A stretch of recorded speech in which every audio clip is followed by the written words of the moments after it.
Dans ce deuxième épisode, on va s'intéresser aux espèces invasives qui ont proliféré ou prolifèrent actuellement dans les eaux du Léman.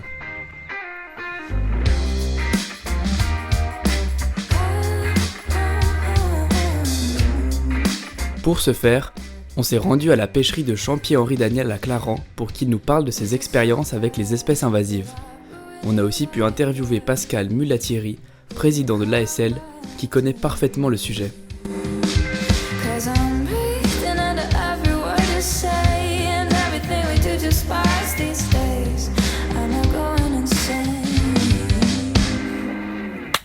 Champier-Henri Daniel, pêcheur professionnel depuis 1978.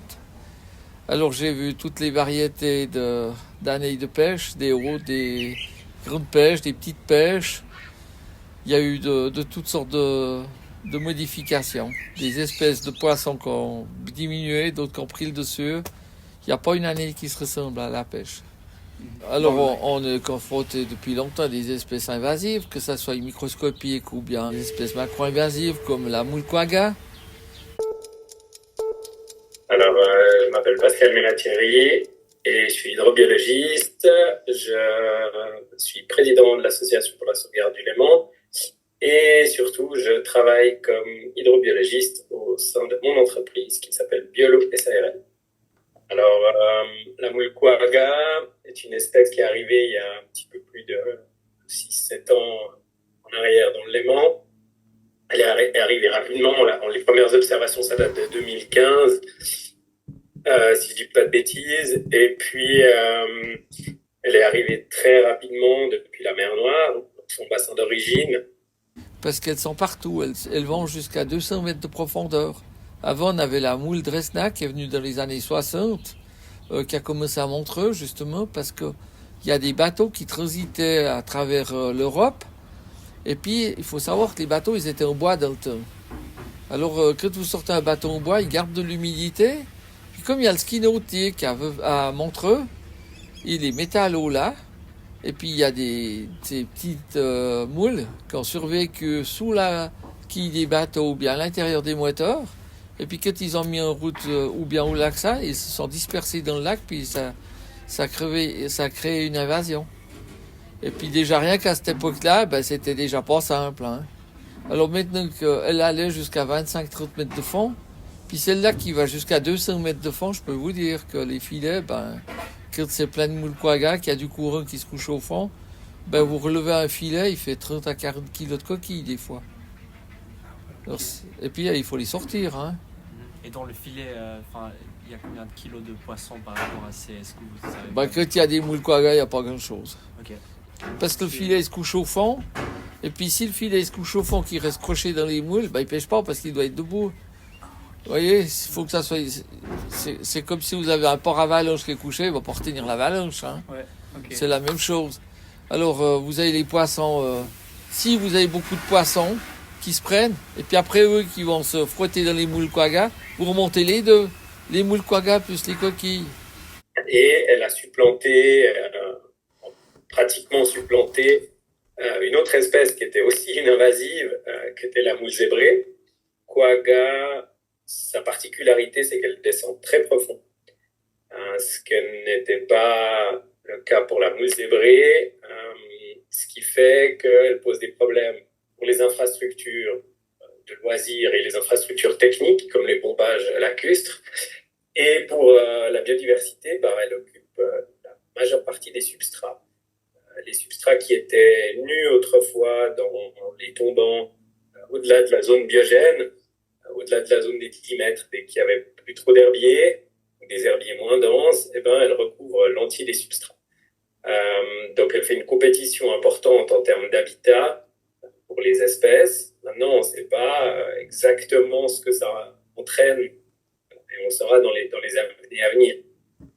Ce qu'on sait aussi, c'est qu'elle filtre énormément, que des millions ou des milliards d'individus de moule quagga filtrent énormément d'eau, ce qui a pour conséquence de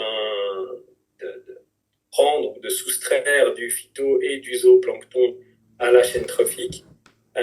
Alors ça a un impact positif pour la transparence de l'eau. On a une eau qui est beaucoup plus claire, aussi grâce à la quagga. L'eau qui devient plus claire, c'est plutôt un avantage. puisque ça va permettre aux plantes de coloniser des endroits plus profonds que ce qu'elles ne le font. Ça change un petit peu l'écosystème de manière lui-même est un petit peu changé, les températures ont changé, si l'eau est plus claire, les rayons pénètrent plus bas, etc. Mais le risque de ça, c'est que l'eau elle est plus claire, du coup le plancton il diminue aussi. Et le plancton, c'est quand même la nourriture principale, c'est une des bases de la chaîne alimentaire. Donc il y a énormément d'espèces qui se nourrissent de plancton. Donc si la moule prend la majeure partie du plancton qui est disponible, on ne sait pas trop ce que ça va faire. Donc pareil, actuellement c'est encore trop tôt pour dire vraiment les effets que cela va produire, mais en tout cas ça bouleverse le cycle, la biodiversité du lac. Est-ce qu'il y a des solutions à ce problème qui ont déjà été proposées? Alors pour le moment les solutions concrètes, j'en connais pas. Ce que je sais, c'est que les gestionnaires d'infrastructures travaillent d'arrache-pied pour essayer de trouver des matériaux pour empêcher que la quagga colonise leurs infrastructures, typiquement pour tout ce qui est pompage. Voilà, je sais pas. J'ai pas de solution. Est-ce qu'il y a une manière d'éviter les moules quagga du coup dans...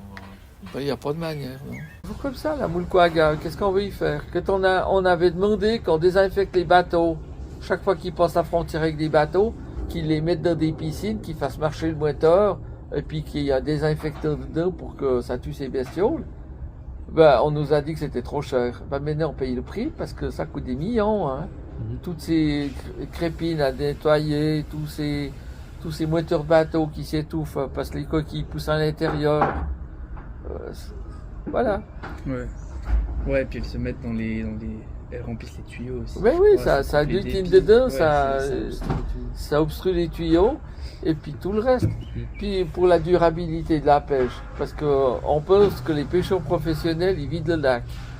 C'est pas ça du tout, parce que chaque espèce qu'on pêche, eh ben, les mâts, ils sont adaptés, il y a pratiquement à chaque espèce, ils sont faits pour qu'ils puissent se reproduire au minimum une fois. Il y en a même qui se reproduisent 10 fois, voire 20 fois, les grosses poissons. Par contre, ce que j'ai comme solution, c'est qu'on évite de la propager plus loin. Parce que pour le moment, elle est dans le Léman, elle est dans le lac de Neuchâtel, enfin, elle est dans plusieurs lacs, mais elle n'est pas dans tous les lacs. Et ce qui est important, c'est que les gens prennent conscience que quand on va se baigner dans un endroit avec du matériel, ben, on nettoie le matériel avant d'aller dans un autre. Et puis la même chose avec un bateau et la même chose avec tout ce qu'on utilise qui toucherait le Léman et après un autre plan d'eau qui ne serait pas touché. Alors, ça, c'est une des mesures pour limiter sa propagation au niveau suisse. De ces espèces invasives, j'ai en dernier les écrevisses américaines. Donc, dans le Léman, on a deux espèces.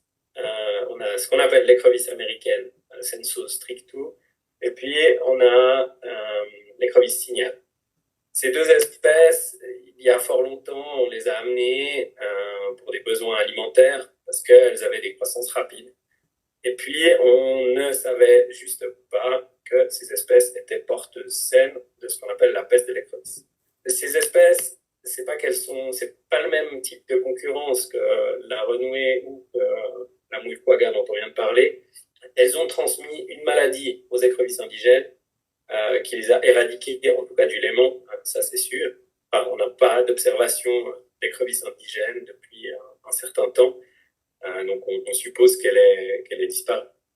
Alors les écrevisses américaines aussi, ça c'est arrivé ici, c'était une espèce invasive. Mais l'espèce invasive s'est fait envahir par les moules quagga. Ici j'en ai attrapé plein des écrevisses. Mais maintenant il n'y en a plus. Les moules quagga, elles s'incrustent dessus. Et puis comme elles grossissent, eh ben elles font disparaître, elles bougent plus les écrevisses. Elles claquent. Et puis il y a une autre espèce qui a disparu. Une espèce autochtone du Léman, c'était l'anodonte. C'était une grosse coquille comme ça, bivalve. Okay. Mais non, on les voit plus. Parce qu'elles ont été colonisées par ces moules, puis une fois qu'elles sont trop lourdes, elles ne peuvent plus bouger. Ouais. Observer d'autres choses néfastes des... Ben, il y a l'urbanisation du lac. L'urbanisation, ce n'est pas une espèce invasive, pourtant, leurs impacts sur la biodiversité sont assez semblables. Ce qu'on ne sait pas, c'est que les poissons, ils ont besoin de cailloux pour faire les pieds des bords du lac. Parce que les poissons, ils vivent en pleine eau. Jusqu'à ce qu'ils arrivent à maturité pour pondre les œufs. Mais s'ils pondent les œufs au milieu du lac, eh ben, ils vont pas éclore, ils vont couler jusqu'à 200-300 mètres de fond, 100 mètres. Ça dépend de la profondeur du lac, là. Alors, ils viennent les déposer sur la berge. Pas sur le dehors de l'eau, mais sur la rive. Et par urbanisation, vous entendez comme l'aménagement des quais ou bien les Ben, choses comme ça? j'entends les quais avec des murs puis avec des enrochements de protection de vent. Toutes les bordures de villas où il y a des enrochements puis des murs, c'est la même chose des quais, mais c'est privé si on veut bien. Tout ça, c'est urbanisé. Alors ça veut dire qu'il y a vous prenez un port, vous avez des grands murs, et c'est urbanisé. Vous n'avez plus la grève. Ouais. Vous voyez, c'est... Alors, plutôt qu'urbanisation, j'ai envie de parler d'anthropisation. Et puis, si on parle d'anthropisation, on va parler d'anthropisation des rives. À l'heure actuelle, sur le pourtour du Léman, on doit être autour de 5% de rives naturelles. Il reste 3% sur les 200 km, ça fait 6 km sur le tour du lac. Ouais, c'est rien. C'est vraiment sururbanisé. Ouais. Et puis ça, il faut absolument qu'on se rende compte et puis qu'on modifie un petit peu ce qu'on peut faire. C'est un chiffre qui est extrêmement faible pour un grand lac. C'est tragique, puisque on n'a plus de roselière, ou très peu. On est en train de travailler à revitaliser certaines parties du lac, de créer des nouveaux milieux avec des roselières, avec des grèves. Et là, j'ai des projets. Là, il y a 2 projets qui sont à l'enquête. Il y a un mur avec des enrochements et puis ici, il y a une grève. Il suffit de faire un obstacle ici et puis de remettre des galets là-dedans. Puis ça ferait que c'est écologique parce que les poissons pourront retrouver des galets pour frayer des grèves. C'est économique parce qu'il y a un restaurant ici. Ouais. Et puis c'est social parce que les gens pourront profiter du bord du lac. Ouais. Et Pour aller se baigner. ça, c'est les 3 piliers du développement durable aussi, Voilà. dont on parle justement. Ben voilà, parce que si vous voulez que les espèces de poissons durent au lac, eh ben il faut pouvoir qu'ils se reproduisent. On fait pas disparaître une espèce de poisson en la pêchant, on fait disparaître une espèce en l'empêchant de se reproduire. Donc j'ai envie de dire la régulation des eaux plus l'urbanisation, donc ça fait partie de l'anthropisation du lac, c'est pour ça que je parlais d'anthropisation, fait perdre énormément en biodiversité, alors que ce soit en termes végétal direct de ce qu'on peut voir, puisque les roselières, c'est des écosystèmes à part entière avec tout ce qui va ensemble, mais pour la faune aussi. En plus, on voit les effets des murs ou des enrochements quand on a des événements forts de bise ou de vent. Les vagues en fait viennent taper contre les murs et puis sont renvoyées de manière forte, ce qui fait qu'on a une zone un peu, je dirais, où il y a un peu un no man's land sur les bords, là où il y a des enrochements ou des murs, où il y a ce phénomène mécanique de va-et-vient des vagues qui est très important.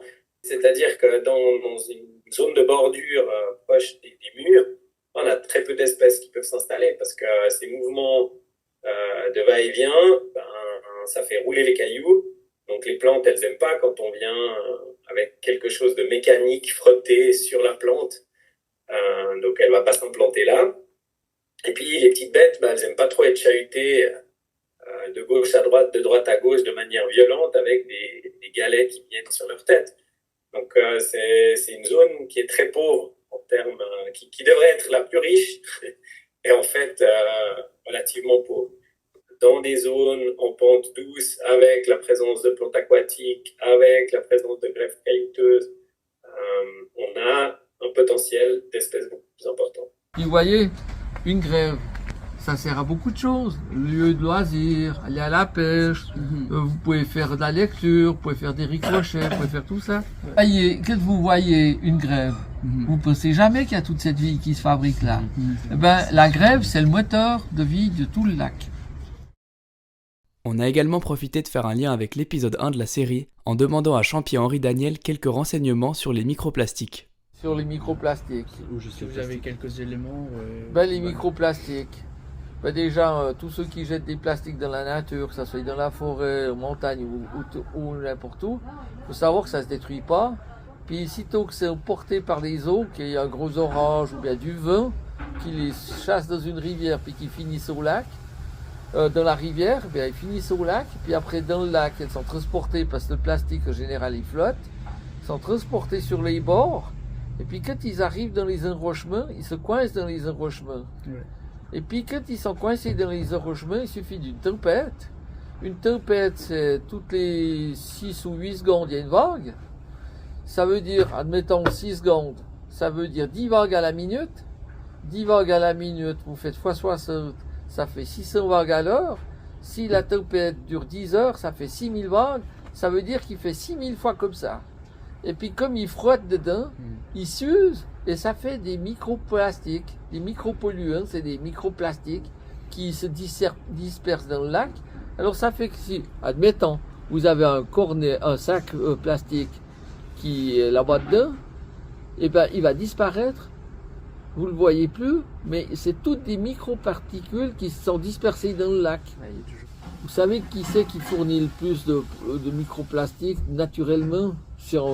Pas naturellement, à cause de l'humanité, quoi. C'est les pneus. C'est l'adhésion des pneus, non? Ouais. Chaque année, c'est 50 000 kilos de plastique qui se retrouvent dans le lac Léman, dont 60% dû à l'altération des pneus et seulement 20% dû aux emballages et aux déchets plastiques. Les pneus se dégradent et rejettent des particules à chaque déplacement. Ces particules, qui font entre 2,5 et 40 micromètres, sont déplacées par le vent et les pluies avant d'atterrir dans la terre, les cours d'eau et les lacs. Les particules de pneus usés libèrent des toxines très nocives, voire mortelles pour de nombreuses espèces aquatiques, comme par exemple le 6-ppd quinone ou 6-ppdq. Cette substance a été reconnue comme responsable de la mort de nombreux saumons dans la baie de Seattle, selon une étude parue dans Science en 2021. Mais ses effets et sa toxicité restent encore très peu connus. Et à l'étude, la principale solution serait de filtrer l'eau provenant des chaussées. Cependant, en Suisse, seulement la moitié des routes nationales sont équipées de zones de filtrage. Et pour les équiper toutes, cela prendrait plus de 20 ans.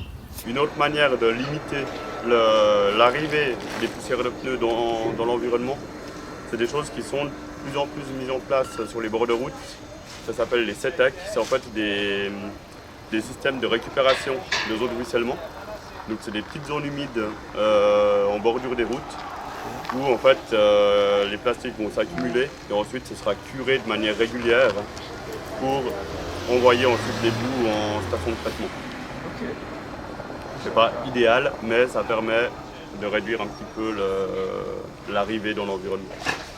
La Confédération essaye de placer des restrictions plus strictes sur les composantes des pneus, mais cela s'avère difficile car la majorité des pneus sont importés d'autres pays. Vous voulez nous parler un peu du livre? Oui, parce que là c'est une association qu'on a faite. Vous voyez? Ça s'appelle l'association Le Chemin des Galères.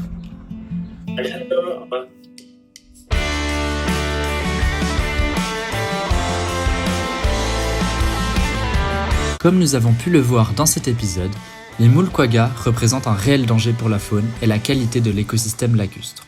Pour les espèces invasives en général d'ailleurs, il est très difficile de s'en débarrasser, et c'est pourquoi la meilleure solution pour s'en préserver, c'est de porter une grande attention aux bateaux ayant mouillé dans d'autres eaux et aux objets qui pourraient se retrouver dans le lac. De cette manière, on éviterait donc que des organismes étrangers se multiplient là où ils ne devraient jamais se trouver.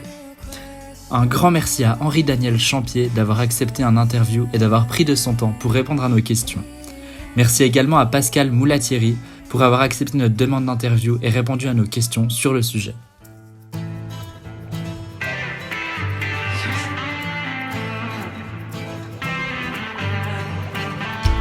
Au cours de ce voyage, nous avons découvert que le lac Léman n'est pas aussi propre qu'il en a l'air. La pollution plastique y a un problème majeur, tout comme ailleurs dans le monde. Grâce à l'Association pour la sauvegarde du Léman et à Alexis Pochelan, nous avons compris les principales causes et les risques de cette pollution. Le problème vient de la production massive de plastique et de notre relation avec cette matière artificielle. Les efforts de nettoyage, bien qu'importants, ne suffisent pas. Les scouts du Vieux-Mazel nous ont tout de même montré que la solution doit être communautaire. Notre visite à la station d'ultrafiltration de Lutry nous a permis de mieux comprendre le fonctionnement de cette technologie. Nous souhaitons remercier l'ASL et la brigade du Vieux-Mazel. Merci à Monsieur Di Stadio pour la visite de la station d'ultrafiltration. Merci également à Peacebone et à Médis pour l'utilisation de leur musique. Un grand merci à Kieran O'Brien pour son magnifique travail de caméraman tout au long de notre projet.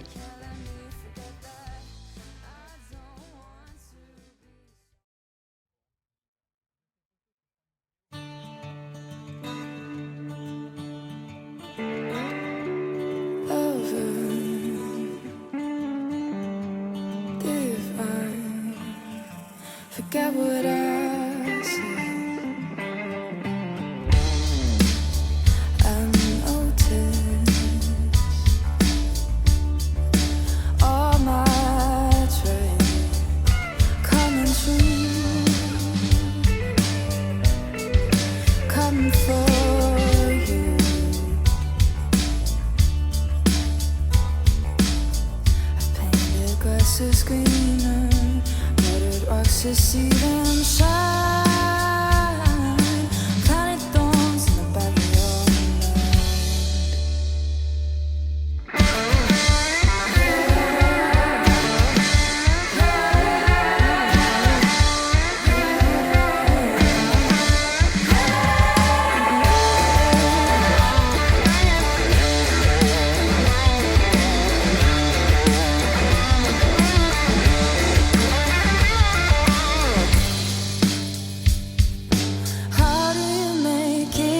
to try.